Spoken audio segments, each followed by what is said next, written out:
There are those legal analysts who call the charges in federal indictment against former President Donald Trump nothing short of incredibly stunning. Basically because if proven, it would show national security being treated carelessly. The former president set to make his first appearance at a courthouse in Miami this afternoon. And you know, in Florida, this is hurricane season, and Mr. Trump's appearance might be the state's first big storm. Security will be tight. Joining me on the morning show, News4Jack's political analyst and the head of the Jacksonville University Public Policy Institute, Rick Mullaney. Good morning, Rick. Good morning, Bruce. So it's likely he'll enter through an underground garage, and people want to know when he appears. Will he be fingerprinted? Will there be a mugshot? Will he be handcuffed? Bruce, I expect this part to be fairly routine from a criminal processing standpoint. Don't expect a mugshot. Don't expect handcuffs. What you can expect is he's responding to a summons. He'll enter a not guilty plea, and he'll leave. That part is routine. What is not routine is what we're witnessing. Nothing like it in the history of our country. A former president indicted on federal charges who's the leading candidate for president in the Republican Party.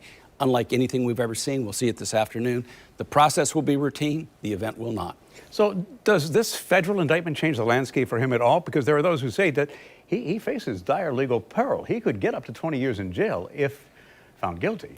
Bruce, I think it does change the landscape, but particularly the legal landscape. The political landscape is a little bit of a different discussion. But on the legal landscape, there are 4 investigations. And in the first investigation out of New York, a state court prosecution, he was indicted, and that has been widely criticized, both on its facts, on its legal challenges, whether it's politically motivated. This investigation, this indictment, however, is in a different category. The indictment is very detailed, it's very compelling, it's very damning for the president, it's very significant, and a much more serious matter. There's a 3rd investigation out of Georgia, in which I expect he will be indicted, and there's a 4th investigation with the Department of Justice relating to January 6th. Take it together, the legal landscape is changing, greater jeopardy for the president. No question, these allegations are much more serious than what you saw in New York. So, yeah, and polling of even Republicans has many of them seeing the charges of mishandling classified documents as more serious than the New York indictment itself concerning the money payment. That said, what might the impact be on the Trump presidential campaign? I mean, you know, after Miami, he plans to go up and stump and try and put some money in his coffers.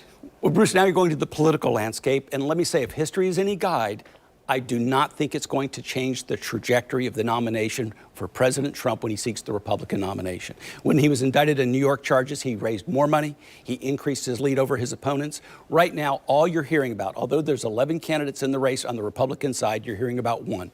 That's Donald Trump. So on the political landscape, I certainly expect it to be Donald Trump. And although Republicans acknowledge that these are more serious charges, many of his base are still with him, and they believe it is politically motivated. They believe there's unfair treatment here. They are going to stay with him. So politically, at least in the nomination side, in the primary, Donald Trump's trajectory remains the same. And I wonder if we have to frame this differently, looking at the primary and 2024 and the actual White House election, because there are those who say that a potential conviction may not damage him in the GOP primary, but when it comes to the general election, it might have a bigger, broader impact.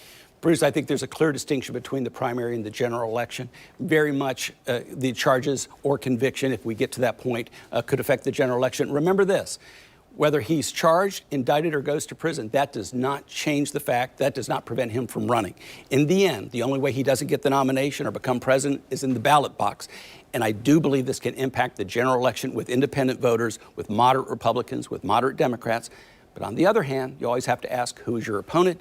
And Joe Biden has his own challenges. So it's going to be quite a 2024, unlike anything we've ever seen. And it's interesting to note, since the indictment came down and leading up to today's appearance in Miami, there are a lot of people who say, nope, my opinion of Donald Trump hasn't changed.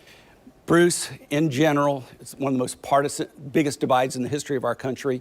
For many, this is being viewed through a partisan lens. For many on the Republican side, it's viewed as a political prosecution, the weaponization of the Department of Justice, of unequal treatment. On the Democratic side, it's about the rule of law, accountability, and allegations in an indictment that are indefensible. That partisan divide remains, and it's going to play out in 2024. All right, Rick Mullaney, always a pleasure. Thanks, Jen.